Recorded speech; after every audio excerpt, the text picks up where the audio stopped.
Yeah. So if the vectors are in same direction, we add. If the vectors are in opposite direction, we subtract. If the vectors are perpendicular to each other, Pythagoras की तरह हम उसको normally add कर देते हैं. ये हम लोगों ने पढ़ा. ठीक है. Now there are some more special cases. अच्छा ये सब कुछ बुक में लिखा हुआ है तुमने. कल 3 स्पेशल केस किए थे प्लस माइनस और 90 डिग्री वाले. ओके. दूसरा एक और स्पेशल केस है. The special case is let's say there is a vector p bar here, there is a vector q bar here and p और q के बीच में एंगल है 120 डिग्री. और मैं आपको ऐसा लिख के दे रहा हूं, मुझे बताओ इसका मतलब क्या है. What do you mean by this? Magnitude. P बार का मैग्नीट्यूड और Q बार का मैग्नीट्यूड कैसा है? मतलब अगर Q बार का वैल्यू है 5 तो P बार का वैल्यू भी कितना होगा? 5. अगर ये है 3 तो ये भी कितना होगा? 3. बेसिकली मैं कहना क्या चाहता हूँ कि दो ऐसे वेक्टर्स हैं, क्या मैं इनको इक्वल वेक्टर बोल सकता हूँ? नहीं.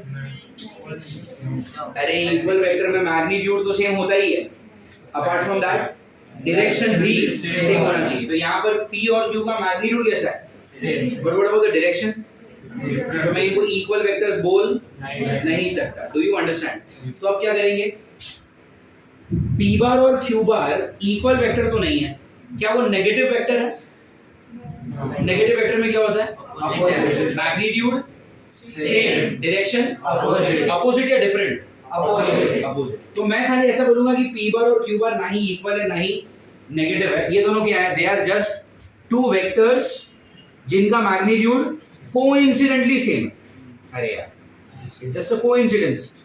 और P और Q के बीच में एंगल कितना है? 120. दो वेक्टर जिनको आप ऐड करना चाहते हो, जिनके बीच में एंगल क्या है? 120 डिग्री. तो ऐड कैसे करोगे मुझे बताओ. अरे यू मेक अ पैरेललोग्राम और resultant is always towards the diagonal ना. P बार को पैरेलल एक लाइन बनाया मैंने और Q बार को पैरेलल एक लाइन बनाया मैंने. अरे हाँ या ना. तो P बार को पैरेलल लाइन, Q बार को पैरेलल लाइन और दोनों के बीच में क्या है? R bar. What is R bar? Resultant vector. और मैं क्या लिख रहा हूँ? रिजल्टेंट वेक्टर का व्हाट? मैग्नीट्यूड. मैग्नीट्यूड क्या होता है? R is equal to under root p square plus q square plus 2pq cos theta. In this case मैं आपसे क्या बोल रहा हूँ कि p और q का मैग्नीट्यूड कैसा है? सेम है. अरे हाँ है ना. तो एक काम करता हूँ, मैं यहाँ पे लिख के देता हूँ कि p बार का मैग्नीट्यूड q बार का मैग्नीट्यूड कितना ले लेते हैं हम? x ले लेते हैं. अरे गेटिंग इट? तो यहाँ पे क्या रखूंगा मैं? x square plus 2 x square cos 120 degree ना. हेलो कितना हो गया ये? 2x square plus 2x square cos of 120 degree. Any idea what cos 120 is? मैं आपको ये सिखाऊंगा बट एज ऑफ नाउ ये देख लो. cos 120 होगा तो इसको आप लिख सकते हो cos of 180 minus 60. 120 degree can be written as what? 180 minus 60. कभी भी अगर यहाँ पर 180 होता है ना तो आप ट्रिग्नोमेट्रिक रेशियो को चेंज नहीं करते. तो cos रिमेन्स cos ओनली. और ये क्या है? cos 60. What is cos 60? sin 30. cos 60 sin 30 same होता है ना. और sin 30 क्या होता है? बट 120 डिग्री मतलब कौन सा क्वाड्रेंट? सेकंड क्वाड्रेंट में cos कैसा होता है? That's why this is minus cos 60 and this is minus. Remember cos of 120 is what? Minus. I repeat, ये मैं आपको डिटेल में पढ़ाऊंगा. अभी खाली उसको समझ में आया होगा जिसको ऑलरेडी ये पता है. ठीक है. तो यहाँ पर क्या है? cos 120. cos 120 डिग्री क्या होता है बोलो? Minus half. Do you get it? And this 2 and this 2 gets cut. अच्छा. प्लस माइनस माइनस ये क्या है? 2x square minus x square is what? X square. Are you getting it? Hello. 2x square minus x square is what? और x square कैसा है? Root में. मतलब क्या हो गया? तो आपका रिजल्टेंट किसके बराबर आ गया? x के बराबर ही आ गया. अरे गेटिंग इट? ये शॉर्टकट बहुत जगह पे काम आएगा. याद रखो फिजिक्स में जब भी आप दो वेक्टर्स को ऐड कर रहे हो, जिनको आपने ऐड किया, जिनको आपने ऐड किया उनके बीच का अगर एंगल कैसा हुआ? 120. और जिनको आप ऐड कर रहे हो अगर उनका मैग्नीट्यूड कैसा होगा? इक्वल होगा तो आपका जो रिजल्टेंट आएगा उसका भी मैग्नीट्यूड वही होगा। मतलब अगर P है 5, Q है 5 तो रिजल्टेंट भी 5। अगर P है 7, Q है 7 तो रिजल्टेंट भी 7। अरे गेट इसी को बोलते हैं ना P और Q का मैग्नीट्यूड कैसा है, सेम। एंड अगर एंगल कितना हुआ 120 तो रिजल्टेंट का भी मैग्नीट्यूड वही आएगा जो P और Q का। अरे गेट तो ये भी क्या हो गया आपका एक स्पेशल केस। एंड अगर मैं आपसे पूछता कि रिजल्टेंट और P के बीच में क्या एंगल है, 60 डिग्री। अरे यार ये दोनों सेम है ना, ये एंगल बाइसेक्टर की तरह ही एक्ट करेगा। समझ में आ रहा है ये? ओके तो ये हो गया आपका फोर्थ केस जो कि कैसा है वापस, this is also special case. And the most important case जिसके ऊपर सबसे ज्यादा एमसीक्यूज हैं, आज हम लोग उसके ऊपर एमसीक्यू भी करेंगे। We will solve like 4 to 5 questions also. The last and the most important case with most number of questions coming from this case, ये है केस कि P बार इस तरफ दिया है,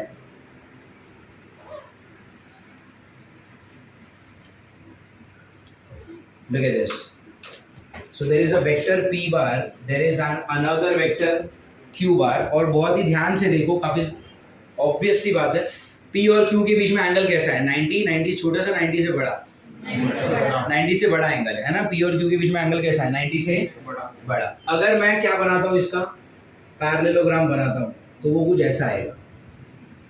do you understand? And where is the resultant, towards the diagonal. Are you getting it? अब ये case special क्यों है, ये इसलिए है because where R bar is what, perpendicular to P bar. अरे ये क्यों ये केस आपका स्पेशल केस में माना जाता है? आप दो वेक्टर को ऐड कर रहे हो, दो वेक्टर को ऐड करने के बाद जो रिजल्टेंट आया, ये जो रिजल्टेंट है वो इस वेक्टर से कैसा है, परपेंडिकुलर है, इसलिए ये वाला केस भी special case. Are you getting it? Case number 1 जो स्पेशल केस था वो कौन सा था? दो वेक्टर जिनका डायरेक्शन सेम, डायरेक्ट ऐड कर दो। फिर दो वेक्टर जिनका डायरेक्शन अपोजिट, डायरेक्ट सब्ट्रैक्ट कर दो। फिर दो वेक्टर जिनके बीच में एंगल 90 डिग्री, पाइथागोरस की तरह, एक का स्क्वायर प्लस दूसरे का स्क्वायर अंडर रूट। अरे गेटिंग इट? चौथा स्पेशल केस कौन सा है? दो वेक्टर जिनका मैग्नीट्यूड सेम और दोनों के बीच में एंगल 120 डिग्री, तो रिजल्टेंट कितना, उतना ही जितना P और Q है। अरे गेटिंग इट? पांचवा स्पेशल केस कौन सा है? P और Q को ऐड कर रहे हो और जो रिजल्टेंट बना वो P से कैसा है, this is also a special case. Now what is so special about this?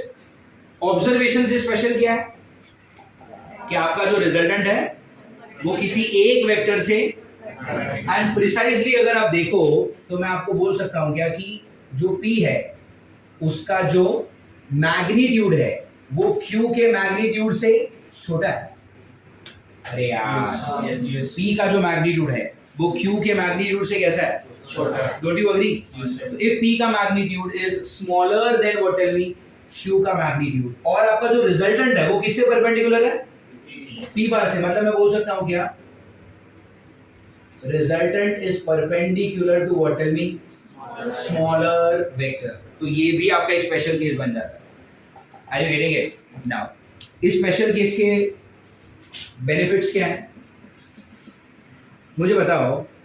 P और Q के बीच में एंगल क्या है, P और Q के बीच में थीटा, थीटा इज एनीथिंग यार, थीटा इज मोर देन 90। अरे बट कितना है more than 90, I don't no. अरे मोर देन 90 में 100 भी हो सकता है, 110, 115, 125, 35, 40 कुछ भी हो सकता है, आई डोंट नो, फाइन। लेकिन जो रिजल्टेंट है उसका एंगल क्या है P के साथ, 90। रिजल्टेंट का एंगल जो है P के साथ क्या है, मैं उसको नाम दे दूं अल्फा। हेलो, रिजल्टेंट का जो एंगल है P के साथ क्या है, उसको मैं नाम दे दूं अल्फा। हाँ मुझे बताओ tan अल्फा का फॉर्मूला क्या होगा, कल हमने किया था। रिजल्टेंट का एंगल जिसके साथ होता है वो अकेला, एक बार और तो कौन अकेला होगा, P, और एक ही बार होगा तो ऊपर क्या लिखूं और नीचे, do you agree? Hello, do you agree? Now आपका जो अल्फा है वो कैसा है, 90, तो ये क्या हो गया, tan 90। इस तरफ क्या है Q sin थीटा और इस तरफ क्या है P plus Q Q cos theta. Are you getting it? What is tan 90? Tan 90 is not defined. Tan 0, 0. Tan 30, 1 upon root 3. Tan 60, root 3. Tan 45, 1. Tan 90, तो ये जो है ना tan of 90, ये क्या है? It is undefined. Are you getting it? कोई भी चीज को आप अनडिफाइंड तब बोलते हो जब उसका डिनोमिनेटर कैसा होता है? 0. Are you getting it? मुझे बोलो, क्या ये मार्क्स पॉसिबल है? पॉसिबल है? आए भी होंगे बहुत बार। क्या ये मार्क्स पॉसिबल है? No, this is not defined. किसी भी चीज का डिनोमिनेटर 0 नहीं हो सकता। यहाँ पर क्या है? tan 90, हमको पता है tan of 90 क्या है? अनडिफाइंड। अनडिफाइंड आया मतलब क्या? ये जो डिनोमिनेटर है वो कैसा होगा? 0। Are you getting it? और अगर आपका डिनोमिनेटर 0 है, मैं लिख सकता हूँ क्या कि p plus q cos theta कैसा है? और अगर p plus q cos theta 0 है मतलब q cos थीटा किसके बराबर है? माइनस p के बराबर। Do you understand? Hello, q cos theta किसके बराबर है? माइनस p के बराबर। क्या करूँ मैं इस रिजल्ट का? इस रिजल्ट का हम कुछ ऐसा करेंगे। टेल मी, रिजल्टेंट का फॉर्मूला क्या है? Under root p square plus q square plus 2pq cos theta. Do you agree? ये क्या है? ये q cos theta. But what is q cos theta? तो इधर मैं डाल सकता हूँ माइनस p। हेलो, तो ऊपर क्या बनेगा? अरे यहाँ पे क्या बनेगा? p square plus q square plus 2p minus p। तो क्या बन गया ये? p square plus q square minus 2p square under root. Do you get it? Yes.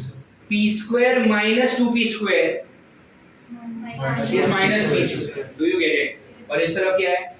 q square. और यहाँ पे क्या? और ये पूरा कैसा रूट में है ना? आप स्क्वायर कर लो दोनों तरफ। Do you get it? तो ये रिजल्ट मिल गया आपको। Do you get it? Hello, ये रिजल्ट मिल गया आपको। क्या रिजल्ट मिला? r square is equal to what? Tell me. q square minus p square. r मतलब क्या? रिजल्टेंट। q मतलब क्या? बड़ा वेक्टर। और p मतलब क्या? छोटा वेक्टर। मैं आपको ऐसा इसलिए बोल रहा हूँ क्योंकि एग्जाम में जब क्वेश्चन आएगा तो r q और p के टर्म्स में थोड़ी आएगा। वो तो a b c आ सकता है, x y z आ सकता है कि x और y को ऐड किया और z है रिजल्टेंट और z x से परपेंडिकुलर है, तो ये केस बना गया। बट वहां पे अगर आप ये अप्लाई करोगे r square is equal to q square minus p square और पेपर में क्वेश्चन क्या है? x y z के फॉर्म में। अब r क्या है, q क्या है, p क्या है, अगर पता ही नहीं है तो वेस्ट हो गया ना पूरा नॉलेज।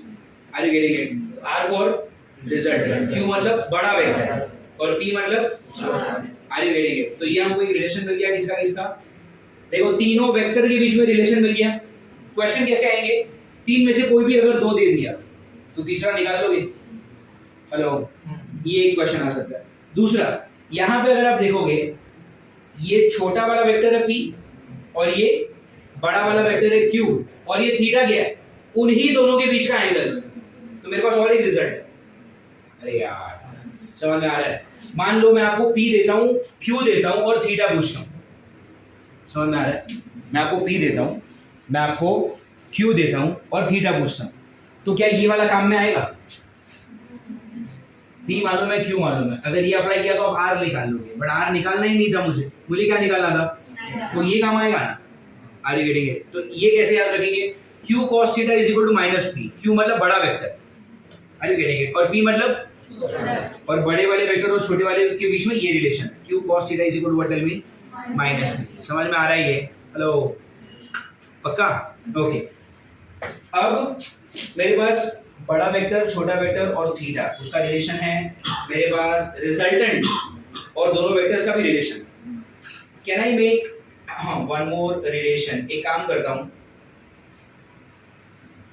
ये जो p है ना, p की जगह पे ये रख दूं minus q cos theta.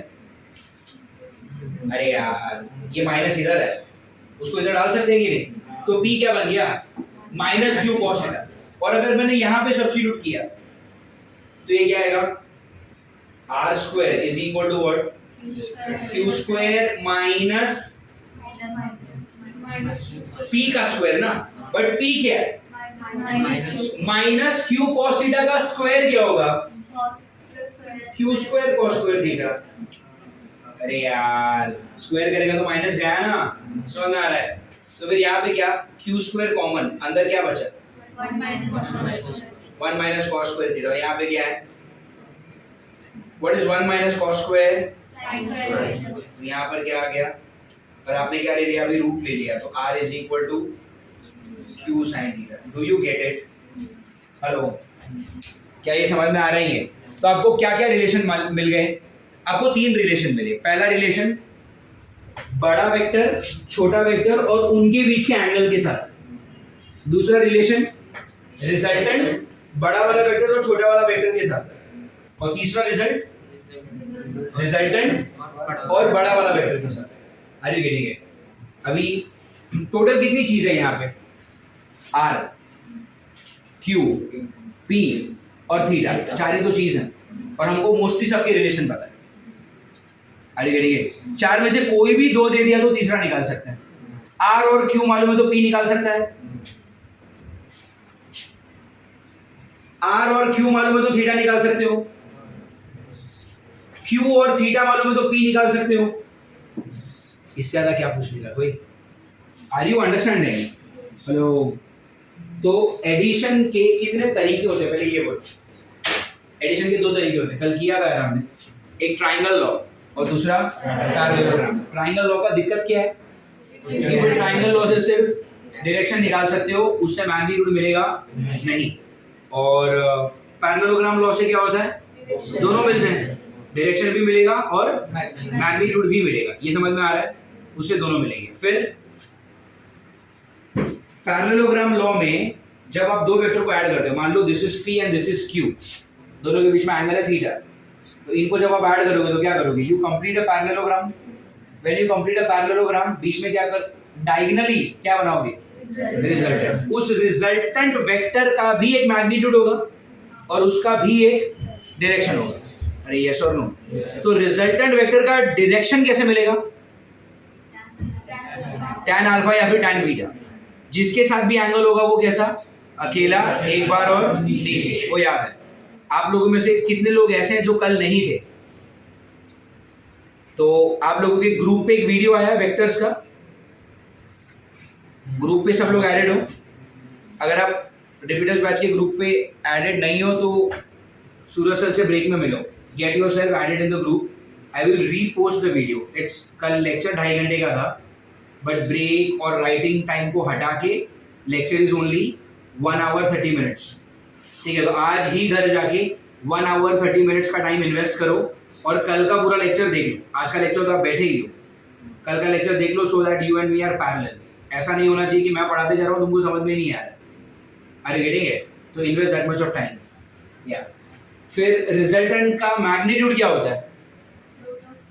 Root of p square plus Q square plus 2pq cos theta. ये हो गया रिजल्टेंट का मैग्नीट्यूड। फिर उसके बाद कल 3 स्पेशल केसेस किए थे। जब 2 वेक्टर का डायरेक्शन सेम होगा, डायरेक्ट ऐड कर दो, रिजल्टेंट का डायरेक्शन निकालने की जरूरत नहीं है। ये भी राइट में, वो भी राइट में, तो रिजल्टेंट भी राइट में ही होगा ना। ये भी लेफ्ट में, वो भी लेफ्ट में, तो रिजल्टेंट भी तो लेफ्ट में ही होगा, आया ना। तो अगर डायरेक्शन सेम है तो डायरेक्ट ऐड कर दो। डायरेक्शन उल्टा है, एक राइट में एक लेफ्ट में, सब्ट्रैक्ट करो। रिजल्टेंट किसके तरफ जाएगा, राइट या लेफ्ट? जो बड़ा होगा। बड़ा वाला राइट में तो रिजल्टेंट राइट में, बड़ा वाला लेफ्ट में तो रिजल्टेंट भी, बड़ा वाला ऊपर तो रिजल्टेंट भी। Do you get it? Okay. फिर तीसरा केस कौन सा था? जब 2 वेक्टर आपस में परपेंडिकुलर होंगे, तो इनका जो रिजल्टेंट होगा वो क्या होगा? Under root P square plus Q square, Pythagoras से। फिर चौथा स्पेशल केस क्या किया? जब 2 वेक्टर्स को आप ऐड कर रहे हो जिनका मैग्नीट्यूड कैसा है? Same, and the angle between them is how much? 120. Only if the angle is 120 and these are two equal in magnitude, then your resultant is same as what? इन दोनों का मैग्नीट्यूड की जितना। ये 3 है, ये 3 है, ये 120 है, तो ही ये 3 होगा। ये 3 है, ये 3 है, लेकिन ये 90 है, तो ये 3 नहीं होगा। अरे 90 होगा फिर कैसे ऐड करेंगे? पाइथागोरस के। समझ में आ रहा है मैं क्या बोल रहा हूँ? पक्का? ओके। अच्छा, यहाँ पर 120 है, ये 3 है, ये 5 है, तो भी ये केस फेल हो गया। अरे यार, इट्स अ स्पेशल केस जहाँ पे मैग्नीट्यूड कैसा होना चाहिए, सेम, और एंगल कितना होना चाहिए, only in that case the resultant has the same magnitude as these two. समझ में आ रहा है आपको? ओके, और क्या केस नंबर 5 में क्या है, दो वेक्टर्स को आप ऐड कर रहे हो, पैरेललोग्राम बनाओगे, और पैरेललोग्राम बनने के बाद मैंने क्या रियलाइज किया कि भाई जो मेरा रिजल्टेंट आया है वो छोटे वाले वेक्टर से कैसा है, ओनली इन दैट केस। अभी देखो आपको ये मालूम पड़ गया ना कि resultant is what can be perpendicular to smaller vector, ये ठीक है। तो यहाँ पे मैंने लिखा है P और Q में छोटा कौन है, P, तो जाहिर सी बात है P और Q के बीच में एंगल कैसा होगा, 90 से बड़ा होगा। अब ये सब तामझाम कुछ याद रखने की जरूरत नहीं है, ये रिजल्ट मायने रखता है, ये रिजल्ट कहाँ से आया अब वो भूल जाओ ना। अरे यार नीट में कौन पूछने वाला है तुमको, तुमको ये रिजल्ट मालूम होना चाहिए, समझ आ रहा है? तुमको ये सब नहीं पूछने वाला कि ये कहाँ से आया, ये रिजल्ट मालूम होना चाहिए, और ये रिजल्ट मालूम होना चाहिए। अरे ठीक है, कितने रिजल्ट है, R Q और P के बीच में रिलेशन क्या है, R square is Q square minus P square, Q मतलब बड़ा वाला वेक्टर, P मतलब छोटा वाला वेक्टर। फिर P Q और थीटा के बीच में क्या है, Q cos theta is equal to minus P। अरे यार, और R और Q के बीच में क्या रिलेशन है, R is equal to Q sin theta. Do you get it? I give you 2 minutes to copy page number 4 and 5, and then we will solve around 5 to 6 questions on this. ठीक है?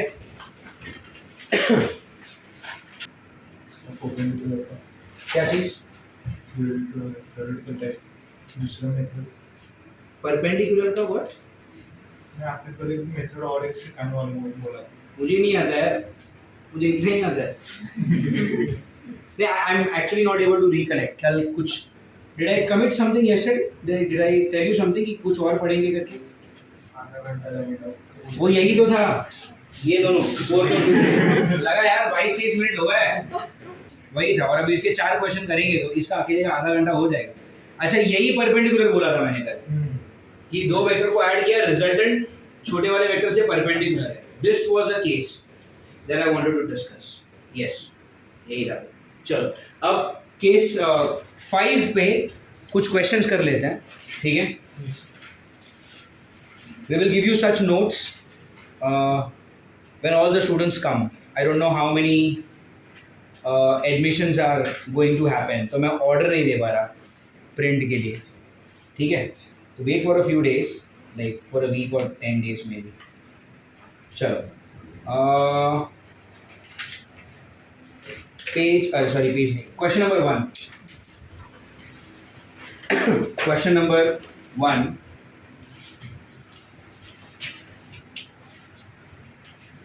The sum of the magnitudes of two forces, the sum of the magnitudes of two forces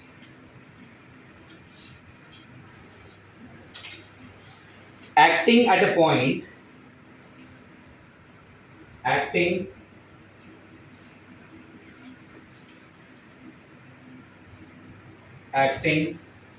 at a point is 18 Newton. 18 Newton, and the magnitude of their resultant is 12 Newton. And the magnitude of their resultant is 12 Newton. तुमको आई क्यों नहीं? First अगस्त बोला था। Okay fine. Shivaji क्यों नहीं है? हाँ, किस चीज का क्या हो गया नाक में? नाक से कचरा निकालने का ऑपरेशन नहीं करना पड़ता, एक नाक बंद करने का और वैसा भी ब्लॉक हो गया था 90%। तो विक्स नहीं लगाते, ऑपरेशन कराते यहाँ के लोग। वैसा नहीं। अरे मजाक कर रहा हूँ यार, तुमको क्या लगा मैं जाहिल हूँ क्या? मुझे समझ में आता है कुछ साइनस वाइनस ऐसा कुछ बोलते हैं, वैसा कुछ हो गया था। तो क्या होता, उसमें सांस नहीं ली जा सकती? हाँ, सांस नहीं ले, मतलब 90% ब्लॉक हो गया था, इसलिए मुंह से ही लेकर वो चेस्ट में पेन हो रहा था। Did you feel as if you are smoking?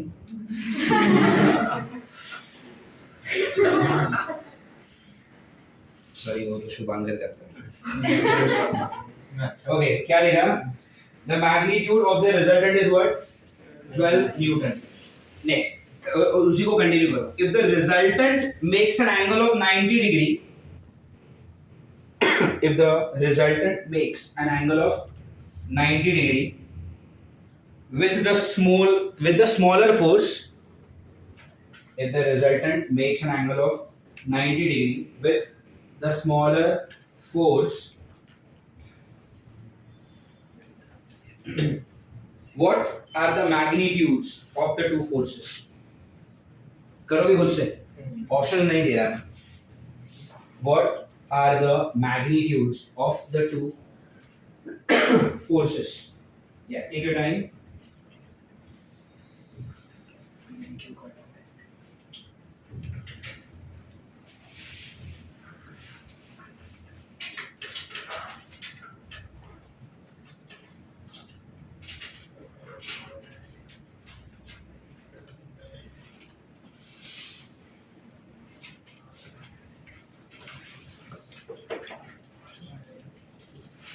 क्या ये क्वेश्चन इसी टाइप को बिलोंग करता है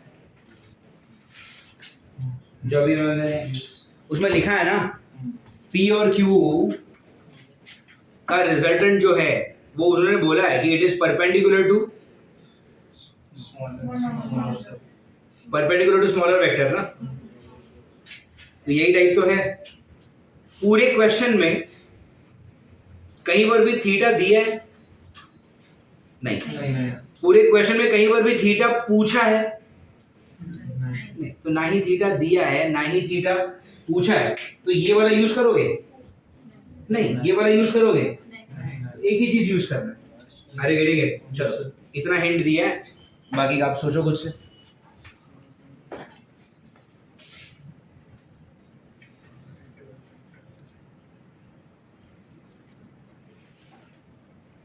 यस, व्हाट इज गिवन? उन्होंने आपको ये बोला है कि रिजल्टेंट का मैग्नीट्यूड कितना है 12 एंड P प्लस Q कितना है 18. ये कैसे मालूम मुझे P प्लस Q 18 है? उन्होंने बोला है कि दोनों वेक्टर्स के मैग्नीट्यूड का सम कितना है 18. समझ में आ रहा है? ठीक है. तो R कितना हो गया 12, P प्लस Q कितना हो गया 18 हो गया. Are you getting it? Hello, fine. अब सॉल्व कैसे करेंगे?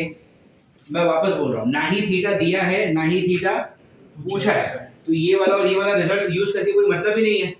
Then there is only one thing left, which is what? Tell me. R square is equal to what? Tell me.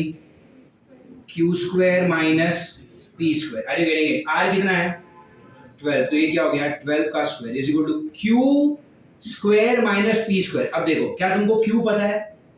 क्या तुमको P पता है? नहीं. तो एक इक्वेशन से दो अननोन नहीं ढूंढ सकते तुम. You cannot find Q and P from the same equation. समझ में आ रही है? तो क्या करेंगे? Q को रिप्लेस कर दूं मैं 18 माइनस P से. हेलो, Q की जगह पे यहाँ पे देखो ना, Q की जगह पे क्या लिख सकता हूँ? तो Q का स्क्वायर क्या हो जाएगा 18 माइनस P का square minus P square. Are you getting it? कितना हो गया ये 144. अच्छा, what is this? A minus B the whole square, which is A square minus 2AB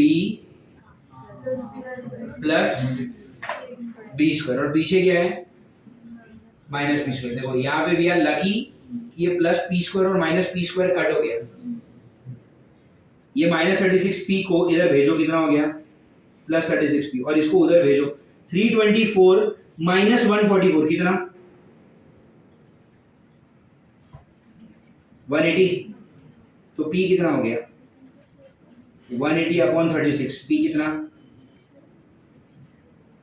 5. क्या ये समझ में आ रहा है आपको?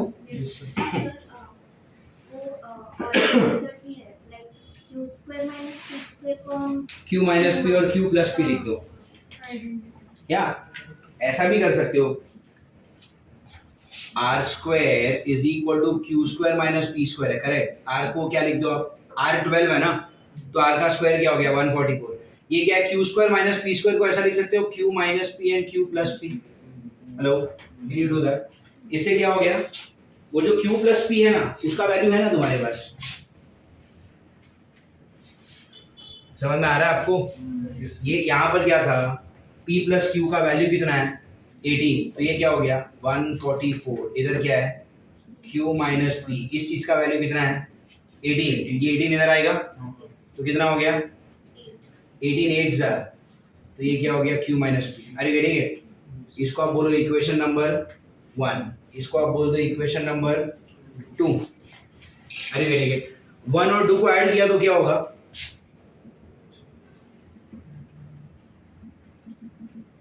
अरे ये प्लस P है और ये माइनस P है, कटेगा, इधर क्या बचा Q और Q कितना 2Q, और उधर 18 और इधर 8 कितना 26, तो Q कितना हो गया 13। Q का वैल्यू 13 इधर डालो तो P कितना हो गया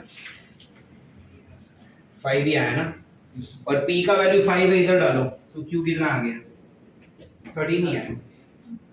अरे getting it? See what I want you all to understand is, चाहे आप ये वाला मेथड करो या ये वाला मेथड करो, डू यू अंडरस्टैंड कि फिजिक्स तो सेम ही है ना? अरे सिर्फ पहले लाइन में ही है फिजिक्स, ये बाकी सब क्या है, इट्स अलजेब्रा, और ये इधर से लेके यहाँ तक भी क्या है, ये अलजेब्रा है। आपका अलजेब्रा का तरीका कुछ भी हो सकता है, किसी को ये स्ट्राइक हुआ, किसी को ये स्ट्राइक हुआ, वो कुछ भी करो फर्क नहीं पड़ता, फिजिक्स तो दोनों का सेम ही है ना। Do you understand this type? Hello, पहला क्वेश्चन समझ में आया? I give you one more question. चलो second question on the same type. पहले एक काम करो, बोर्ड पे से ये जो लिखा है वो कॉपी कर लो। चलो now right on the second question. Second question में एक छोटा सा डायग्राम है। अच्छा, ये आप लोग खुद से करने वाले हो, तो देख लो यहाँ पे। The diagram looks like this, all of you on board. ये एक वेक्टर दिया है, नाम है a बार, ये एक वेक्टर है, इसका नाम है b बार, एंड यहाँ पर देयर इज अनदर वेक्टर जिसका नाम है r bar. And as you can see from the diagram, आपने a और b को ऐड किया है, a और b को ऐड करके आंसर क्या है, resultant vector r bar.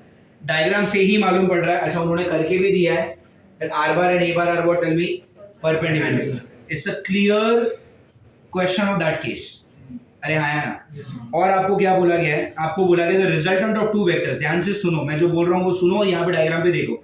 The resultant of two vectors a and b is perpendicular to vector a and its magnitude is equal to half the magnitude of vector b. अरे getting it? Resultant का जो magnitude है वो b के magnitude से कैसा है, मतलब ये आपको दिस इज ऑल गिवन है कि भाई तुम्हारा रिजल्टेंट जो है वो b वाले से कैसा है, आधा है, ये दिया हुआ है। और क्या दिया गया है, दैट्स इट, इतना ही दिया है। आपको पूछा है find the angle between a and b, a और b के बीच में जो एंगल होता है थीटा, वो थीटा कितना होगा is your question. Do you understand this? तो क्या दिया है तुमको, बोलो। a and b are two vectors, आपने a और b को ऐड किया, रिजल्टेंट क्या बना r, और रिजल्टेंट कैसा है, परपेंडिकुलर है किससे, a से। अच्छा बाय द वे ऐसे केसेस में रिजल्टेंट हमेशा छोटे वाले से परपेंडिकुलर होता है, ठीक है।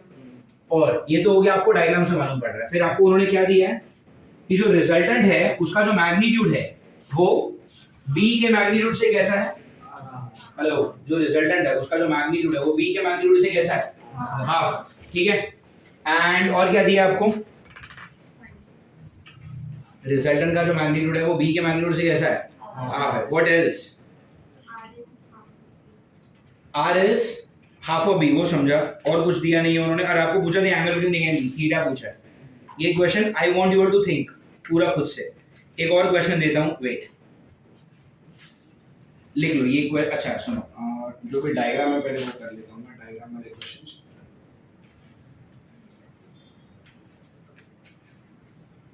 ओके, इसमें भी डायग्राम नहीं है बट सुनो, यहाँ पे इन्होंने ऐसा दिया है।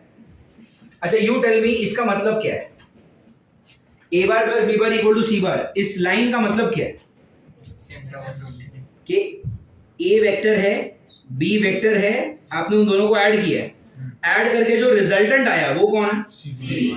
अरे वेरी गुड, इसका सिंपल मतलब क्या होता है कि a बार और b बार को ऐड करके क्या बना, c बार बना। Are you getting it? इसका मतलब ये नहीं होता कि अगर a बार का मैग्नीट्यूड है 2, b बार का मैग्नीट्यूड है 3 तो c बार हो गया 5। अरे गेटिंग इट? इसका मतलब क्या होता है कि a और b को ऐड करके कौन बन रहा है? c बन रहा है। This is given. नेक्स्ट आपको ये दिया है कि आपका जो c वेक्टर है वो a वेक्टर से कैसा है? परपेंडिकुलर। मतलब कहीं ना कहीं रिजल्टेंट जो है वो छोटे वाले से perpendicular. Are you getting it? What else is given? They have also given कि a बार का मैग्नीट्यूड और c बार का मैग्नीट्यूड कैसा है? सेम है। Are you getting it? a bar का मैग्नीट्यूड एंड c बार का मैग्नीट्यूड कैसा है? सेम है। और आपसे पूछा है what is theta. Are you getting it? क्या ये वाला क्वेश्चन भी उसी फॉर्म का है? कैसे मालूम? अरे a और b को ऐड करके c बना, मतलब c बना रिजल्टेंट और रिजल्टेंट a से परपेंडिकुलर है, तो यही वाला तो केस है। अच्छा, इसमें अलग से क्या दिया है आपको? जैसे यहाँ पर कैसा बोला था कि रिजल्टेंट जो है वो b से आधा है, वैसे यहाँ पर क्या बोला था कि रिजल्टेंट जो है वो a के बराबर है। अरे बेटे, यहाँ पर भी क्या पूछा है? थीटा। a और b के बीच में एंगल। यहाँ पर भी क्या पूछा है? थीटा ही पूछा है। a और b के बीच में एंगल क्या है? Are you getting it? So these are the two questions that I want you people to solve. करोगे चालू? चलो start. Fast.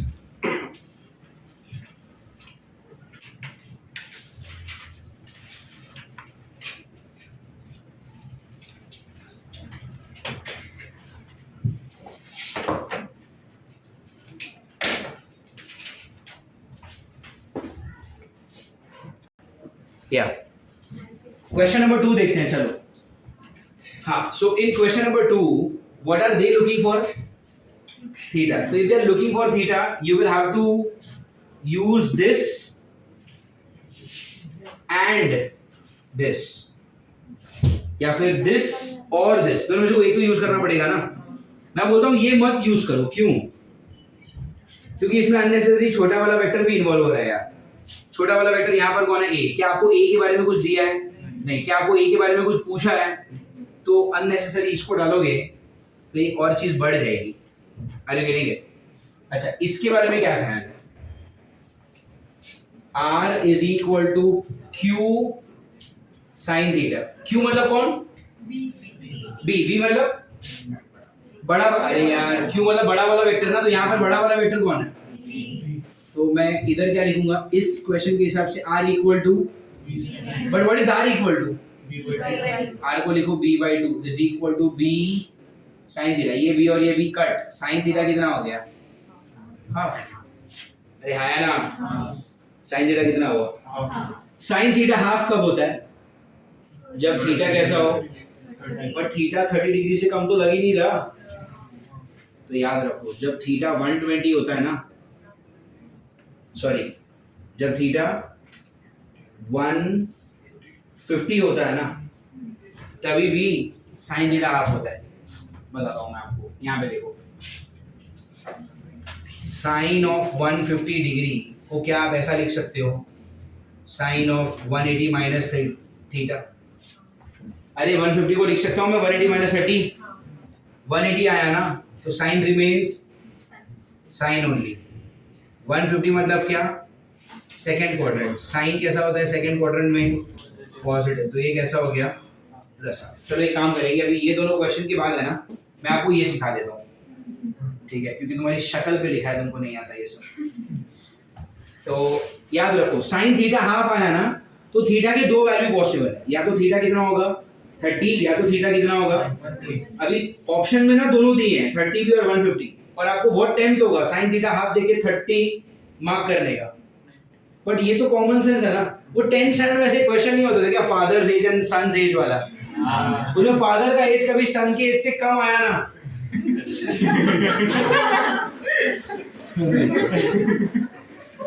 ऐसा होता है कि नहीं कभी? या 10th स्टैंडर्ड में ऐसा बहुत बार होता था ना, आप अलजेब्रा में क्वेश्चन सॉल्व कर रहे हो कि पापा का एज बेटे की एज के टाइम पे इतना था, इतने साल बाद पापा का एज बेटे के एज से डबल हो गया, फिर आप सॉल्व करते हो, लास्ट में आता है बेटा 50 साल बाप 25 साल। तो यहाँ पर भी देखो ना, थीटा के दो। अच्छा वहां पे, अच्छा कभी कभी ऐसा भी होता था कि एज का वैल्यू या फिर टाइम का वैल्यू माइनस में आता था।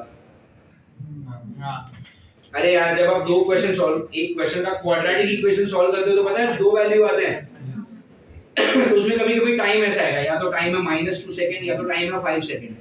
तो आप क्या लिखते थे कि टाइम का वैल्यू माइनस नहीं हो सकता, तो आप पॉजिटिव वाले पे जाते हैं, है ना? याद है तुम सब लोग टेंशन में पास हुए क्या?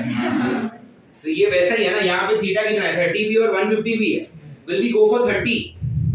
नो, क्योंकि मालूम है थीटा कैसा है 90 से बड़ा, इसलिए क्या मार्क करके आएंगे 150। Do you get it? कितनों का ये सही है? सर लास्ट पार्ट क्या होगा last part? Part sine theta half आया सबका। ये करने के लिए किया ही क्या है तुमने? फॉर्मूला दिया है मैंने, खाली r को लिखा है b/2, b भी कैंसिल किया, साइन थीटा हाफ। चलो नेवर माइंड, थीटा का दो वैल्यू आएगा, ठीक है, 30 और 150। अभी मैं आपको ये बता देता हूँ कि वैल्यूज को कैसे सोचना है, ठीक है? राइट है।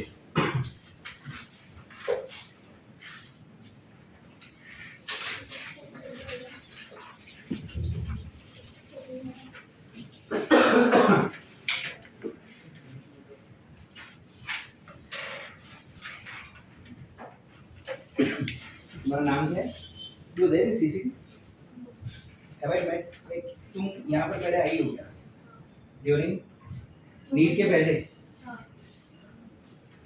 ओके, जब यहाँ पे एक्स्ट्रा क्लासेस होती थी या लोग पढ़ने आते थे तब तुम यहाँ पर आती थी? I have seen you somewhere, I don't know where. Okay, yes yes yes.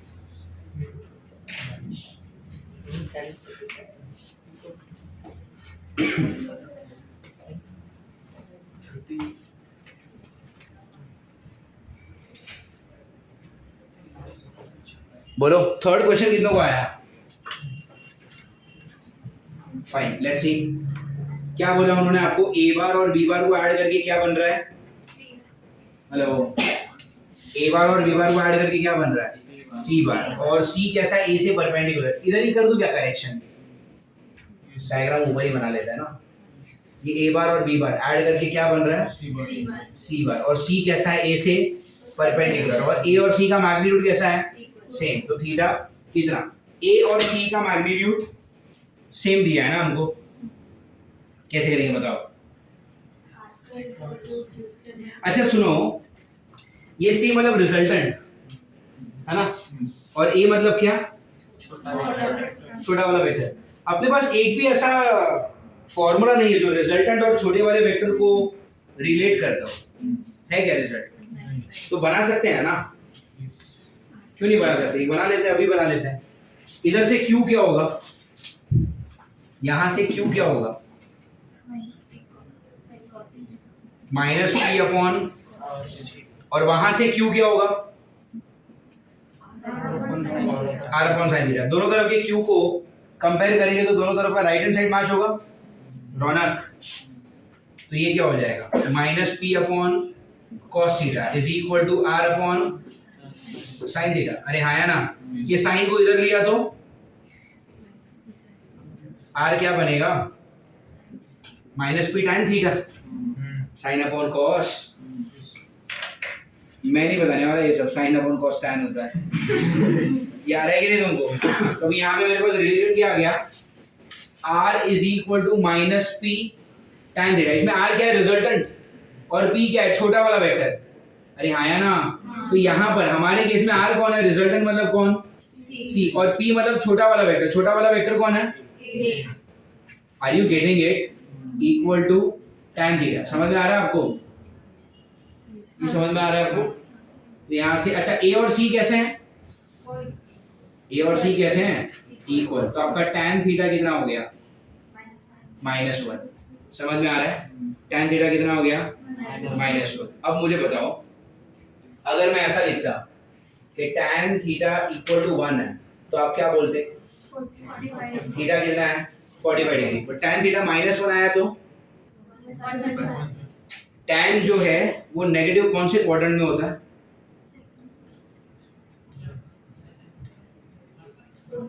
Second quadrant. Second quadrant में सिर्फ साइन पॉजिटिव होता है। तुमने ऐसा कुछ याद नहीं किया? ऐसा कुछ ऑल सिल्वर टी याद है? ये क्या है? First quadrant. फर्स्ट क्वाड्रेंट में सभी पॉजिटिव होता है। सेकंड क्वाड्रेंट में सिर्फ साइन पॉजिटिव होता है, बाकी सब नेगेटिव होता है, तो tan भी कैसा होगा, नेगेटिव होगा। आगे करेंगे, पहले ये पढ़ा देता हूँ फिर ये क्वेश्चन करेंगे।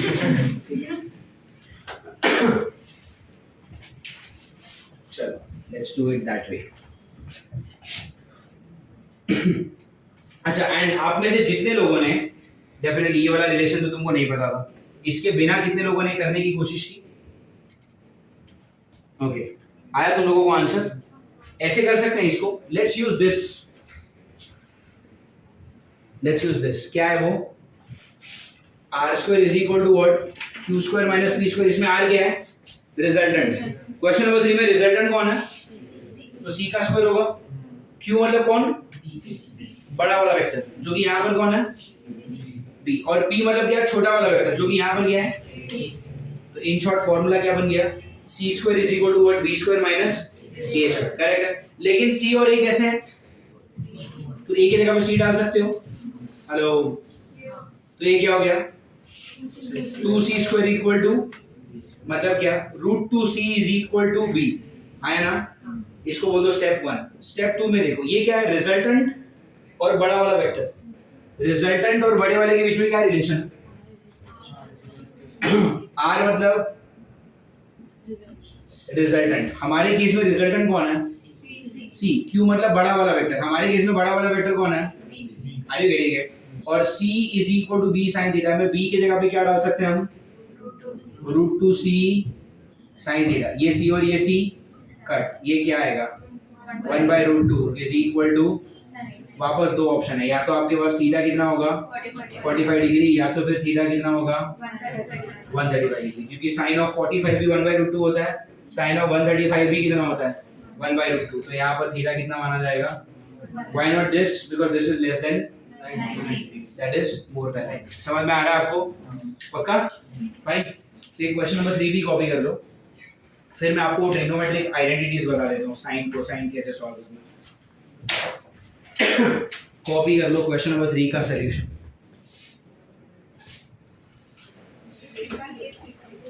फाइन, ट्रिग्नोमेट्री वाला पार्ट करते हैं। एक काम करो, जहां तक बुक में लिखा है ना उसके बाद और एक 2 पेज छोड़ दो, क्योंकि इसी सेम कॉन्सेप्ट पे ये resultant perpendicular to a smaller vector, उस पे और 2-3 क्वेश्चन करना है। ये मैं बीच में इसलिए ले रहा हूँ ताकि आप लोग क्या कर रहे हो, फाइनल स्टेप तक आके अटक जा रहे हो, क्योंकि वो ट्रिग्नोमेट्री वाला पार्ट आ नहीं रहा हमको। एनीवेज, यहाँ पे देखो, आपको सिर्फ ये चीज याद रखनी है कि see this is first quadrant, this is second quadrant, ये थर्ड क्वाड्रेंट और ये फोर्थ क्वाड्रेंट।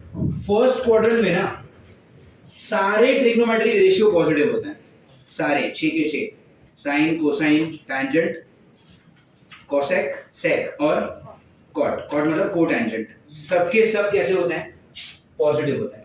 सेकंड क्वाड्रेंट के अंदर सिर्फ साइन पॉजिटिव होता है, थर्ड क्वाड्रेंट के अंदर सिर्फ टैन पॉजिटिव होता है, आर यू गेटिंग इट, और फोर्थ क्वाड्रेंट के अंदर सिर्फ कोसाइन, जिसको आप कॉस बोलते हो, वो पॉजिटिव होता है। Do you get it? I repeat, first quadrant के अंदर सारे पॉजिटिव, सेकंड क्वाड्रेंट के अंदर सिर्फ, रौनक ध्यान नहीं है, तेरा बॉडी यहाँ पर है, माइंड नहीं। फर्स्ट क्वाड्रेंट में सारे पॉजिटिव है, सेकंड में सिर्फ साइन, थर्ड में टैंजेंट और फोर्थ में कॉस मतलब वही कोसाइन, वही पॉजिटिव होता है। Are you getting it? अब कोई भी जो क्वेश्चन आएगा, ये आपका पहला चीज हो गया जो आपको याद रखना है। दूसरा चीज जो आपको याद रखना है, कोई भी एंगल है आपको उसको रिप्रेजेंट करना है 180 प्लस माइनस थीटा में या फिर 360 प्लस माइनस थीटा में। अरे गेटिंग इट? फॉर एग्जाम्पल, अगर एंगल है 120 डिग्री तो आप इसको ऐसा कर सकते हो 180 माइनस 60 कर सकते हो। अगर एंगल है 210 डिग्री तो आप इसको ऐसा कर सकते हो 180 प्लस 30 डिग्री। हेलो, आप ये कर सकते हो। लेकिन इमीडिएटली फिर आपका दिमाग क्या सोचता है कि सर अगर 120 था तो मैं 90 प्लस 30 भी तो लिख सकता था। अगर 210 था तो मैं 270 माइनस 60 भी तो लिख सकता था। वैसे यहाँ पे जीरो किधर होता है पता है ना, ये 0, ये 90, ये 180 और ये 270 और ये वापस 360. Do you get it? Hello, Yes. ये 0 90 180 270 और ये वापस कितना 360. ये समझ में आ रहा है? इसमें कोई डाउट है? हाँ, तो मैंने क्या किया देखो, 120 को क्या लिखा 180 माइनस 60, 210 को क्या लिखा 180 प्लस 30. अब आपका दिमाग वही सोचेगा कि अगर 120 था तो 90 प्लस 30 भी तो लिख सकता हूँ, अगर 210 था तो मैं 270 माइनस 60 भी तो लिख सकता हूँ. कर सकते हो. अगर आप 180 को यूज करते हो प्लस माइनस करने के लिए या फिर 360 को यूज करते हो प्लस माइनस करने के लिए, तो ऐसे केसेस में trigonometric ratio does not change. Are you getting it? और अगर आप यूज किसको करते हो, 90 को यूज करते हो या फिर 270 को यूज करते हो, तो ऐसे केसेस में साइन बन जाता है कॉस और कॉस बन जाएगा sine. Are you getting it? Hello, ये समझ में आ रहा है? अब सिंपल सा एग्जांपल है, मान लो आपका क्वेश्चन था साइन 120 डिग्री. क्वेश्चन क्या है आपका? Sine of 120 degree. तो साइन ऑफ 120 है ना, तो मैंने 120 को क्या कर दिया 180 माइनस 60 डिग्री कर सकता हूं मैं. अब मैंने क्या बोला, अगर आपने आपके एंगल को 180 प्लस माइनस के फॉर्म में लिखा या फिर 360 प्लस माइनस फॉर्म में लिखा तो trigonometric ratio does not change. मतलब क्या, sine of 180 minus 60 sine sine ही रहेगा, 180 को हटा दो क्या बचा 60. Do you get it? What is sine 60? 3/2. Root 3/2. Original question क्या है 120 डिग्री. 120 डिग्री का क्या होता है 0 और 90 के बीच में, नहीं 90 और तो 90 और 180 मतलब कौन सा सेकंड क्वाड्रेंट. और सेकंड क्वाड्रेंट में साइन कैसा होता है, इसलिए ये पॉजिटिव आएगा, इसलिए ये पॉजिटिव आएगा. Do you understand this? तो आंसर क्या आएगा plus root 3/2. Are you getting it? इसी क्वेश्चन को वापस साइन ऑफ 120 को ही अगर आपने ऐसा लिखा होता, क्या कर दिया मैंने इधर 120 को स्प्लिट करके क्या लिखा 90 प्लस 60. मैंने क्या लिखा, अगर आपने 90 और 270 को यूज किया तो साइन और कोसाइन एक दूसरे में कन्वर्ट हो जाएंगे. यहाँ पर क्या यूज किया तुमने, तो ये 90 हटाओ, साइन क्या बनेगा cos, पीछे क्या है 30, cos 30 रूट 3/2. ओरिजिनल क्वेश्चन देखो वापस 120 डिग्री मतलब क्या सेकंड क्वाड्रेंट. सेकंड क्वाड्रेंट में साइन कैसा होता है, सेकंड क्वाड्रेंट में साइन कैसा होता है, ये भी पॉजिटिव ये भी positive. Do you get it? तो 120 है तो आंसर तो रूट 3/2 ही आएगा यार. आपकी मर्जी, अगर आपको 180 के फॉर्म में लिखना है प्लस माइनस करके तो भी चलेगा, 90 के फॉर्म में लिखना है प्लस माइनस करके तो भी चलेगा. याद सिर्फ क्या रखना, 180 या 360 यूज किया तो रेशियो बदलता नहीं है, और अगर 90 या फिर 270 यूज किया तो रेशियो बदल जाता है. अरे अरे वापस एक यहाँ पर मान लो आपका क्वेश्चन है, अभी क्वेश्चन किसमें कॉस में करते हैं. चलो जैसे क्वेश्चन क्या है कॉस ऑफ 210 डिग्री, तो आप क्या करोगे 210 को क्या लिख सकते हो 180 प्लस 30 लिख सकते हो. वापस क्या यूज किया आपने 180 में trigonometric ratio does not change, तो 180 यूज किया, 180 हटा दो, cos रिमेन्स cos 30 रहे. अरे आगे का 180 और 90 तो हट ही जाएगा. अब 210 डिग्री मतलब किधर हो आप, 210 डिग्री मतलब क्या 180 और 270 के बीच में ना, मतलब ये कौन सा क्वाड्रेंट है, थर्ड क्वाड्रेंट में सिर्फ कौन पॉजिटिव होता है tan. तो cos कैसा हो गया नेगेटिव. तो cos कैसा है, कैसा है नेगेटिव. तो ये कैसा हो गया माइनस cos 30. माइनस cos 30 मतलब क्या minus root 3/2. Do you get it? और अगर यहाँ पर होता 210 डिग्री cos, अब मैंने cos को क्या लिखा है 270 माइनस 60. अरे हाँ या ना, ये 270 हटाओ, 270 के टाइम पे क्या होता है बोलो, साइन और कोसाइन एक दूसरे में चेंज होते हैं, तो ये cos क्या बनेगा साइन, साइन क्या 60. वापस 210 डिग्री मतलब क्या थर्ड क्वाड्रेंट, और थर्ड क्वाड्रेंट में cos कैसा होता है अरे गेटिंग इट. तो अगर ये नेगेटिव है तो ये क्या हो गया माइनस साइन 60 मतलब कितना माइनस रूट 3/2. क्या आपको समझ में आ रहा है? If I give you a question like sine of 330 degree, या फिर if I give you a question of cos of 150 degree, या फिर cos of 2 40 डिग्री या फिर साइन ऑफ 1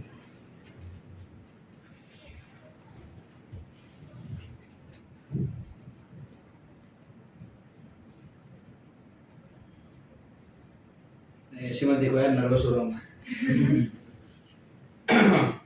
225 डिग्री। चलो ये 4 क्वेश्चन है, करोगे? Yes, sir.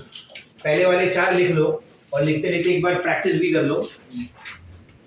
Don't just write to copy in the book, write to understand.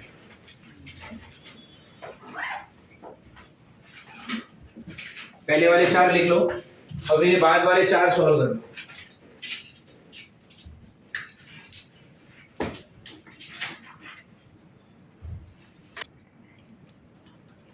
Sign of 330 degree को क्या लिख सकते हो आप?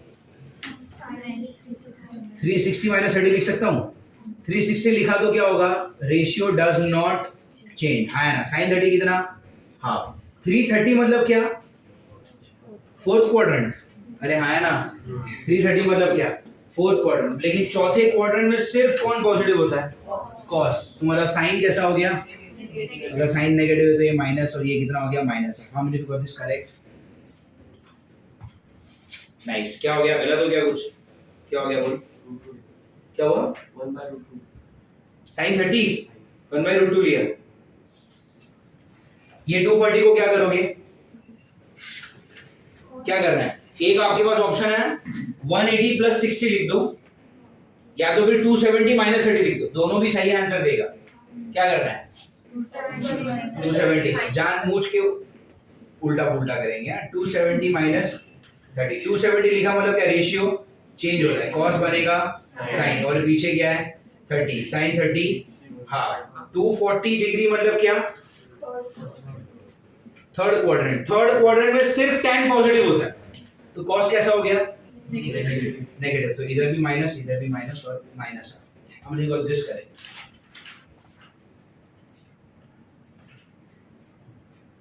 साइन नहीं यहाँ पे मयूरी आया तुमको? ऋतुजा, राइट? तुम मास्क क्यों पहने हो? कौन सी दुनिया में जी रही? गया कोरोना वोरोना सब गया है ना? पुलिस पकड़ रही है क्या बाहर? नहीं ना, फिर रिलैक्स। 150 को क्या लिखेंगे? 180 माइनस 30, तो ये क्या हो गया? cos 30। cos 30 क्या होता है? √3/2। 150 मतलब, और सेकंड क्वाड्रेंट में सिर्फ साइन पॉजिटिव होता है, cos कैसा हो गया फिर? नेगेटिव। तो ये माइनस, ये माइनस, माइनस √3/2। हम लिख दो this. I guess everyone is going good ना। और ये लास्ट क्वेश्चन 225 को मैं क्या लिख सकता हूँ? या फिर 180 प्लस 45 लिख दूं? 1 पे लिखा तो रेशियो चेंज नहीं होगा, साइन रिमेन्स साइन, पीछे आ गया साइन 45। 225 मतलब क्या? 180 और 270 के बीच में ना। ये कौन सा हो गया? थर्ड क्वाड्रेंट हो गया। थर्ड में सिर्फ tan पॉजिटिव होता है, साइन कैसा होता है? नेगेटिव। तो यहाँ पे क्या डालोगे?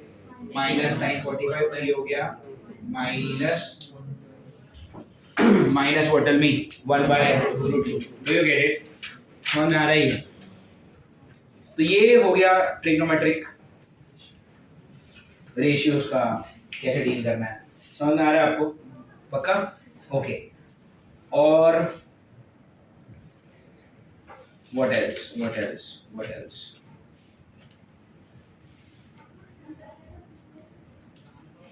या फाइन। चलो अभी कुछ क्वेश्चंस करेंगे। कितने क्वेश्चन किए हमने ऑलरेडी उस टाइप पे? Where the resultant is perpendicular to smaller vector? 3 question किए हैं। Now let's have one more.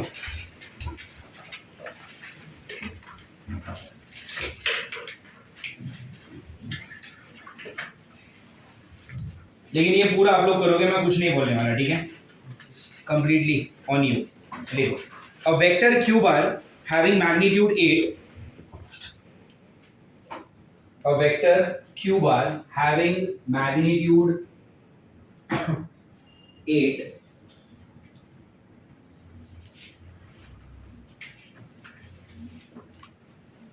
a vector q bar having magnitude 8 is added to p bar which lies on x axis.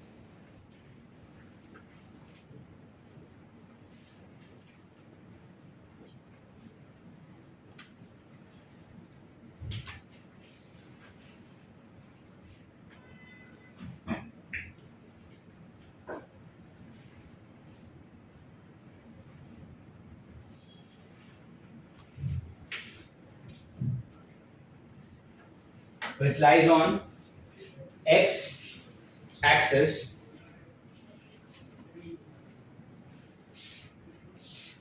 the resultant of two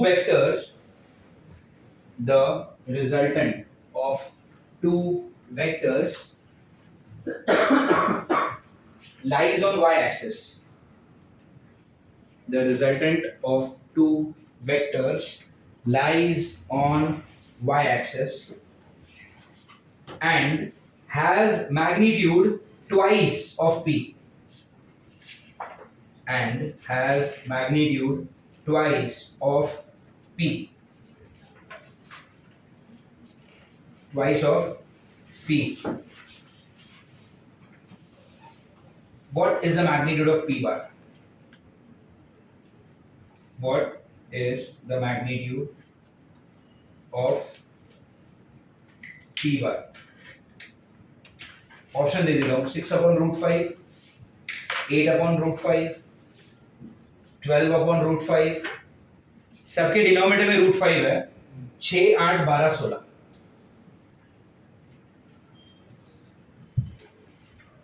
6, 8, 12, 16 सबके नीचे √5. ठीक है. You have the question, you have the logic, you got everything. Start solving. Tell me क्या answer आएगा इसका.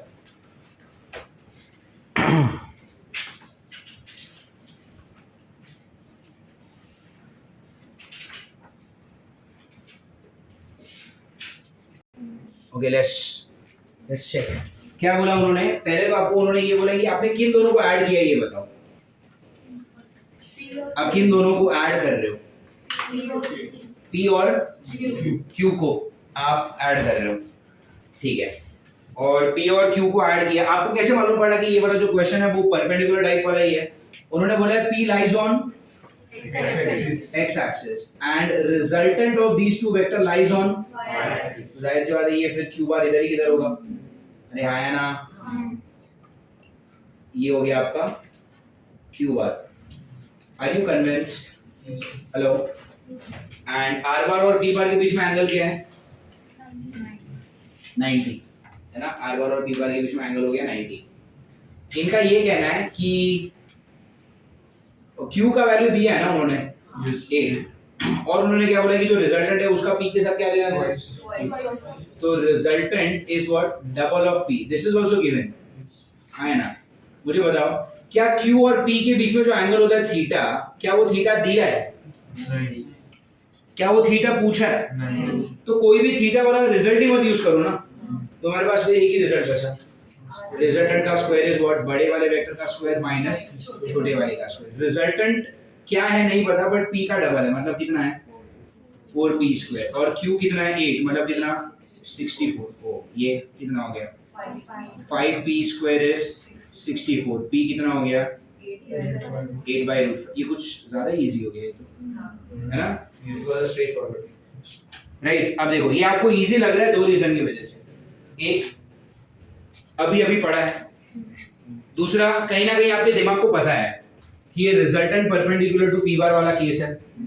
तीसरा you are confined to the thought process. आप इसके बाहर का कुछ सोच ही तो नहीं रहे कब से. That's why you find this easy.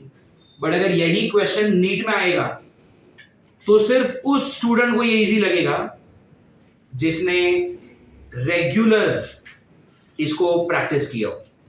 Are you getting it? See, I often tell this to my students. See, I have a habit of, you will realize that when we have an MCQ booklet, तो हम जो भी chapter पढ़ेंगे, हम जो भी concept पढ़ेंगे, उस कॉन्सेप्ट को पढ़ने के बाद immediately we will do its MCQ. और उससे मिलता जुलता जो भी होमवर्क होगा ना, मैं इमीडिएटली वो दे देता हूँ. तो you will go home, you will practice the questions immediately, you will feel good about it कि मुझे आता है. लेकिन जब एग्जाम होगा तो ये क्वेश्चन आपको दोबारा आएगा ही, ये कोई जरूरी नहीं है. आज आपको आ गया क्योंकि आपको पता था कि कब से यही सब चल रहा है, resultant perpendicular to one of the vector, 3 formula है, कब से वही 3 यूज कर रहे हैं और उसी के ऊपर क्वेश्चन हो रहा है। तो आपको पता है जो भी सोचना है इतने में ही सोचना है। अरे गेटिंग इट? तो आपका जो थिंक टैंक होता है, लाइक सोचने का जो सैंपल स्पेस है वो काफी छोटा है कि जो भी सोचना है इसी में से सोचना है। That's why to think is very easy, to apply it's even easier and to get the answer is sure shot. लेकिन एग्जाम में ऐसा नहीं होता। अरे गेटिंग इट? कई बार कई सारे स्टूडेंट्स को तो क्वेश्चन पढ़ के ये तक नहीं समझता कि ये कौन से चैप्टर्स है, होता है ऐसा। अरे और चैप्टर समझ में आ गया तो इसमें क्या कॉन्सेप्ट अप्लाई करना है नहीं स्ट्राइक होता। तो if you look at the size of the solution it is very simple. अरे गेटिंग इट? लेकिन मैं ये नहीं बोल रहा कि ये एग्जाम में डिफिकल्टी हो जाएगा सबके लिए, ऐसा नहीं है। People do get good marks, right?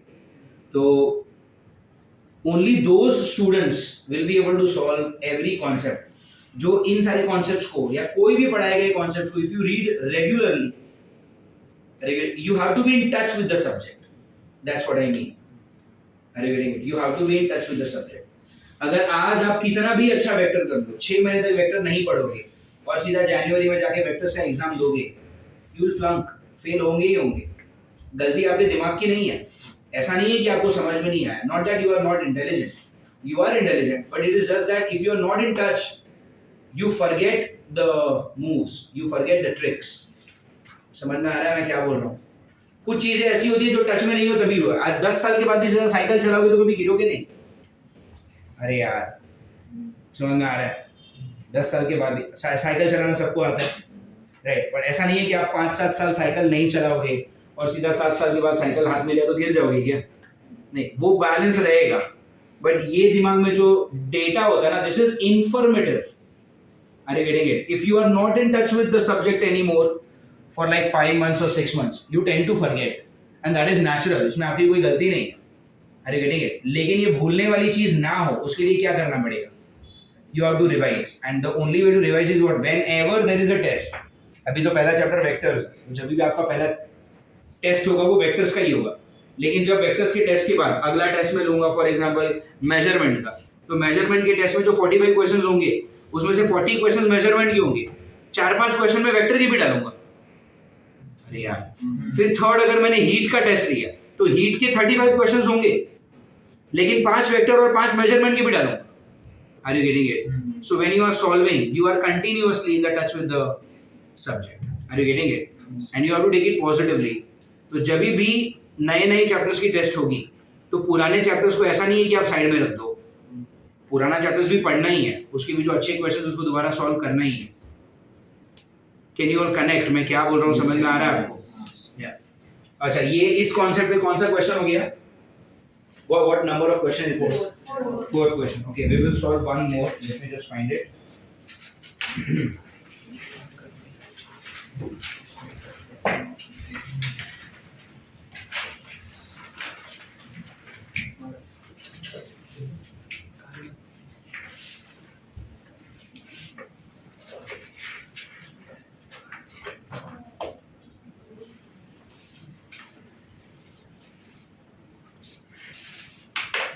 Okay, I can't find. बस ठीक है, 4 ही क्वेश्चन करेंगे इसके ऊपर।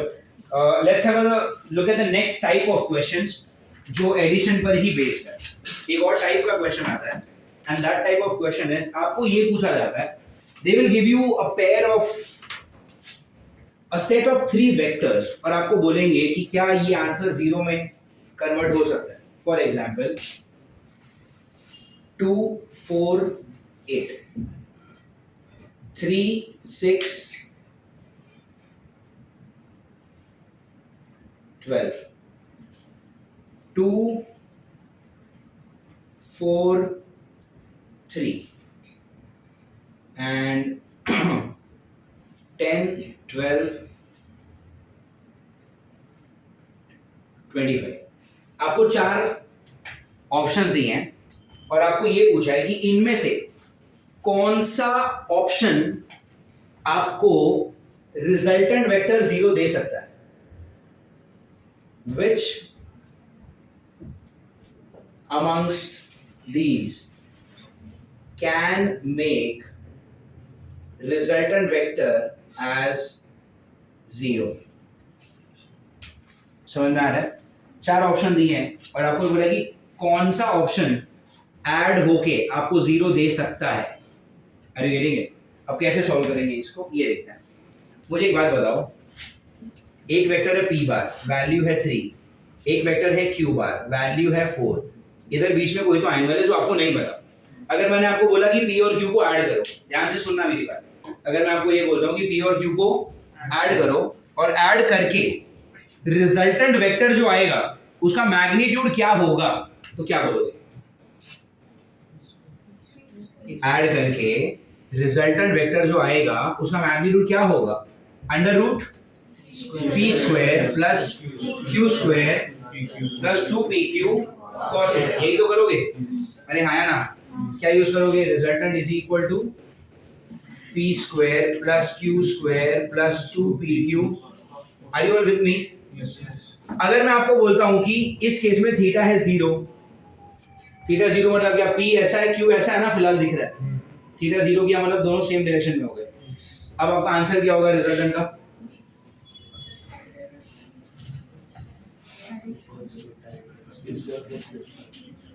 अरे p प्लस q ना, इतना क्या सोच रहे हो? वो 4 ये 3, कितना? 7।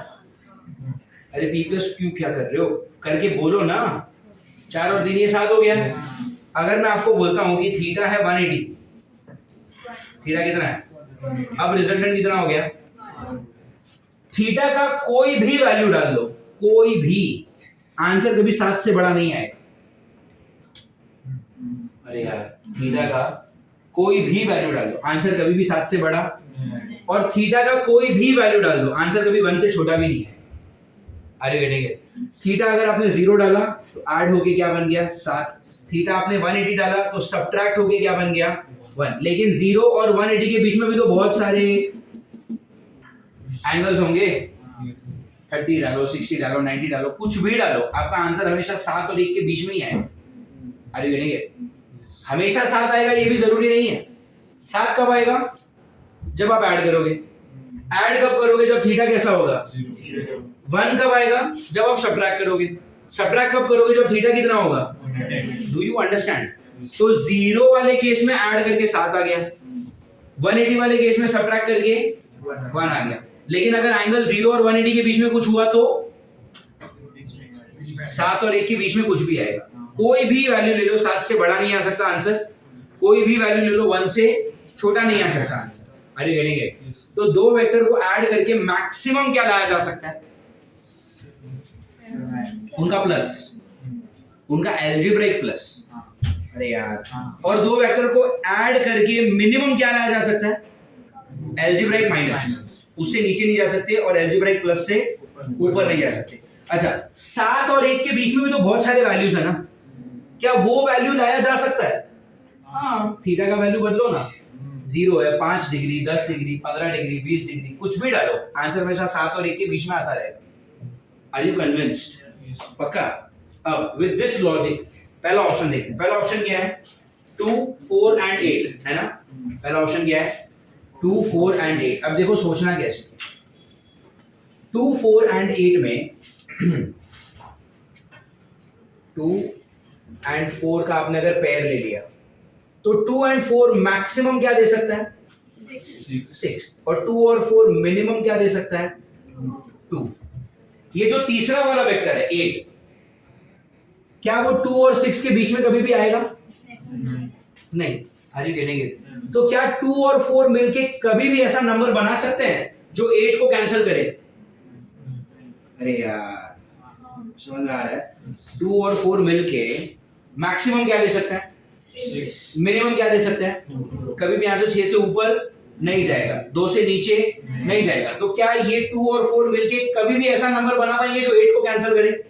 8 को कैंसिल कौन कर सकता है? 8 खुद। अरे यार, 8 को कैंसिल कौन कर सकता है? 8 खुद। बट ये 2 और 4 मिलके कभी 8 दे ही नहीं सकते। मतलब क्या? ये वाली पेयर, ये वाला ट्रायो, ये कभी आपको 0 दे ही नहीं सकता। अरे समझ में आ रहा है? ऑप्शन 2 देखा तो 3 और 6 देख लो। 3 और 6 मैक्सिमम क्या दे सकता है? 9। और 3 और 6 मिनिमम क्या दे सकता है? 3। Are you getting it? Maximum 9, minimum 3। और जो तीसरा नंबर है 12, क्या 12 आएगा कभी 9 और 3 के बीच में? मतलब क्या 3 और 6 में, अच्छा 12 को कैंसिल कौन कर सकता है? 12 खुद। बट ये 3 और 6 मिलके 12 कभी बना पाएंगे क्या? मतलब ये वाली जोड़ी भी कभी आपको 0 नहीं दे सकती। Are you understand? इसमें देखते हैं 2 और 4 का मैक्सिमम क्या है? 6। 2 और 4 का मिनिमम क्या है? 2। अपना अगला नंबर क्या है? 3 आ सकता है ना इन दोनों के बीच में? अरे यार 3 आ सकता है कि नहीं? मतलब क्या 2 और 4 मिलके 3 बना सकते हैं? क्या एंगल होगा मुझे नहीं पता। 6 कब बनेगा? जब एंगल 0 होगा। 2 कब बनेगा? जब एंगल 180 होगा। तो कोई तो एंगल होगा ना जिससे 3 भी बनाते होंगे। और जब इन दोनों ने मिलकर 3 बना लिया तो वो 3 इस 3 को क्या कर सकता है? कैंसिल कर सकता है। तो ये 0 देने की कैपेसिटी रखता है। Are you getting it? और इधर क्या होगा? 10 और 12 का मैक्सिमम क्या? 22। 10 और 12 का मिनिमम क्या? 2। चाहे कुछ भी कर लो 25 जो है वो 22 और 2 में तो आ नहीं सकता। तो ये भी कभी 0 नहीं दे सकता। क्यों? क्योंकि 25 को कैंसिल करने वाला 25 खुद है। और ये दोनों मिलके 25 बना पाएंगे? कभी नहीं बना पाएंगे। ये दोनों ज्यादा ज्यादा क्या बना पा रहे हैं? 22। अरे तो ये जोड़ी भी आपको कभी भी 0, only this is a you know a set जो आपको 0 दे सकता है। Do you understand? ऐसे बहुत फेमस क्वेश्चन है ये, कभी रेफरेंस बुक में अगर कभी देखा हो ऐसे क्वेश्चन आते हैं कि कौन सा पेयर आपको 0 दे सकता है। उसको सॉल्व करने का मेथड समझा? अच्छा अभी आपको ये लगेगा कि यहां पर मैंने किसको किसको लिया? 2 और 4 को लिया। अगर मैं 4 और 8 को लेता तो भी चलता है। देखो 4 और 8 को लिया ना तो मैक्सिमम क्या? 12। मिनिमम क्या? 12 और 4 के बीच में तो 2 आया ही नहीं देगा 0। अरे यार जरूरी नहीं है कि पहले दोनों को लेकर ही ये सब प्रोसेस करो और तीसरे वाले के साथ चेक करो। तुम किसको भी ले लो, इन दोनों को भी ले सकते हो। 8 और 2 मिला के मैक्सिमम कितना? और मिनिमम? तो 10 और 6 के बीच में कभी 4 आएगा क्या? तुम कोई भी दो ले। Are you getting it? समझ में आ रहा है? पक्का? तो if they give you 3 vectors का सेट दिया और कभी भी क्या पूछ लिया कि क्या ये लोग 0 दे सकते हैं, तो क्या करना है? 3 में से कोई भी 2 नंबर ले लो, उसका मैक्सिमम देख लो, उसका मिनिमम देख लो। अभी जो तीसरा नंबर है अगर वो इन दोनों के बीच में आ गया तो 0 बन जाएगा। अरे यार, और अगर इन दोनों के बीच में नहीं आ रहा है, बड़े वाले से बड़ा या छोटे वाले से छोटा, तो ये 0। Are you getting it? पहले वाले केस में क्या था? इधर क्या था? 8। इधर मैक्सिमम क्या है? 6। तो 8 जो है वो 6 से बड़ा है, नहीं दे सकते। Are you getting it? Second वाले में मैक्सिमम क्या है? 9। ये क्या है? 12। तो 12 भी कैसा? 9 से बड़ा है, नहीं दे सकते। Are you getting it? अच्छा इधर अगर 12 की जगह पे 2 होता ना, 2 तो वो भी नहीं, क्योंकि मिनिमम तो 3 है। अगर यहाँ पे 5 होता तो हो जाता, क्योंकि 5 आ जाता ना 9 और 3 के बीच में। Are you getting it? क्योंकि 5 अगर यहाँ पर होता तो 5 को कैंसिल करने वाला कौन? 5 खुद। और ये दोनों मिलके 5 बना सकते हैं। कब बनाएंगे, कौन से एंगल पे बनाएंगे वो मुझे नहीं पता, बट बना सकते हैं। By the way my question to you is कि अगर मैं आपसे एक अलग क्वेश्चन पूछता कि 3 और 6 कब 5 बनाएंगे, क्या एंगल होगा, तो निकाल लोगे? 3 और 6 मिलके कब 5 बना सकते हैं, निकाल लोगे? निकाल सकते हैं। कैसे? रिजल्टेंट का फॉर्मूला क्या है? Under root P square plus Q square plus 2pq। P कितना? 3। क्यू कितना? 5। सॉरी 3 और 6 मिलके क्या चाहिए? 5। अरे फिर पी की जगह पे क्या रखोगे? 3। क्यू की जगह पे क्या रखोगे? Only unknown is what? अरे यार मैं आपको बोल सकता हूँ कि 3 और 6 मिलके कब 5 बनाएंगे, वो एंगल निकालो। इधर 3 डालो, इधर 6 डालो, इधर 5 डालो, एंगल। हाँ ये बात अलग है कि एंगल का बहुत ही गंदा नंबर आएगा। लॉग बुक की जरूरत पड़ेगी। लॉग यूज किया है जिंदगी में? याद है? पर अभी सीखना भी क्यों है? लॉग बुक कौन सा नीट में? I don't do they allow log book? वहाँ पे जो एग्जामिनर थे उनके टेबल पे था क्या लॉग बुक? नहीं ना। तो लॉग बुक की अभी तो कोई जरूरत ही नहीं है, बट ऐसा किया जा सकता है। Are you getting it? Hello पक्का? ये वाला क्वेश्चन कॉपी करना। ये भी किससे बिलोंग करता है? एडिशन से ही बिलोंग करता है।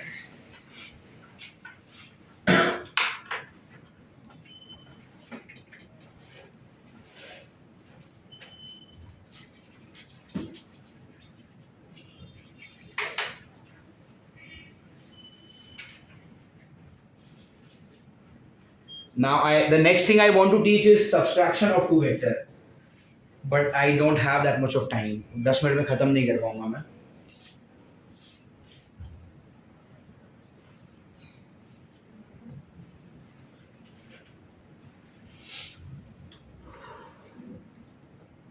समझ में आ रहा है? दानिश समझ में आ रहा है? मयूरी समझ में आ रहा है? श्रुति ऑल गुड समझ में आ रहा है?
यस ये हो गया लिखकर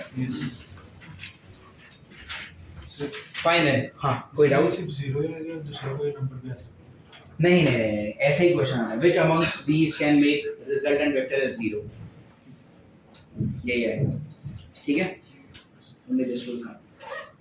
fine. Did you understand this? ये हो गया आपका एडिशन के बारे में. अब वेक्टर्स चैप्टर में और क्या क्या पढ़ते हैं हम? सब्सट्रैक्शन पढ़ते हैं. ठीक है. सब्सट्रैक्शन आज नहीं करेंगे, सिर्फ 5 ही मिनट है. I don't want to do it in rush. एक सब्सट्रैक्शन रह गया, रेजोल्यूशन रह गया और प्रोडक्ट में दोनों dot product and cross product we will do. We have 2 more lecture this week only, Friday and Saturday. ठीक है. तो उसमें पूरा वेक्टर्स का थ्योरी तो पूरा खत्म हो ही जाएगा अच्छे से. फिर हम कुछ एमसीक्यूज करेंगे. I will project the file, then we will solve. ठीक है. And when the number of students gets freeze fix हो गया, उसके बाद I will place an order for the print. वो तो 2 दिन में आ जाएगा, दैट्स नॉट अ प्रॉब्लम. लेकिन तब तक आपको क्या करना है, जो भी आपने बुक में लिखा हुआ है, you have to make sure that you study everything, revise everything. I strongly believe that